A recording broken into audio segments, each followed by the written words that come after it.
Assalamualaikum warahmatullahi wabarakatuh. Nama saya Elanur Aisyah Syahbina binti Muhammad Razi. Dalam video ini saya akan mengupas tentang buku yang ditulis oleh Thomas Piketty, The Brief History of Equality, spesifik kepada bab kedua iaitu The Slow Deconcentration of Power and Property. Bab ini bermula menceritakan tentang dua ukur kira sosioekonomi iaitu harta dan cara pembahagiaannya. Harta ialah sesuatu benda atau segalanya yang dimiliki oleh seseorang dalam jangka masa yang tertentu. Pentakrifan tentang apa itu harta boleh dikatakan berbeza dengan bagaimana cara masyarakat ingin mentafsirkannya. Tanah, kediaman, kepandaian, hamba sahaya semuanya boleh dianggap sebagai harta. Pemilikan harta pula ialah cara bagaimana masyarakat berinteraksi antara satu sama lain dan bagaimana mereka diklasifikasikan dalam sesebuah kumpulan masyarakat. Seterusnya, beranjak kepada evolusi pembahagian atau konsentrasi harta yang bermula sejak abad ke-18. Evolusi ini boleh dilihat dalam Revolusi Perancis. Namun, Revolusi Perancis dikatakan gagal untuk menghasilkan satu masyarakat yang adil dan saksama dalam membahagikan harta negara. Ini kerana pada tahun 1910, 1% golongan tinggi mendominasi 55% kekayaan negara dan mereka pernah mencapai melebihi 65% kekayaan negara semasa Perang Dunia Pertama tercetus, manakala golongan bawah hanya memiliki 2% daripada keseluruhan kekayaan negara Perancis. Itu pun setelah mengambil kira pemilikan tanah, bangunan, perniagaan dan aset peribadi.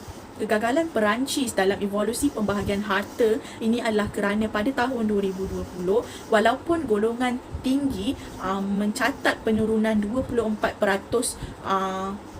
dalam pembahagian harta negara dan golongan bawah memiliki kenaikan sebanyak 6%, namun kenaikan itu sama sekali tidak memberi apa-apa kelebihan kepada kelompok bawah. Walaupun adanya progres dan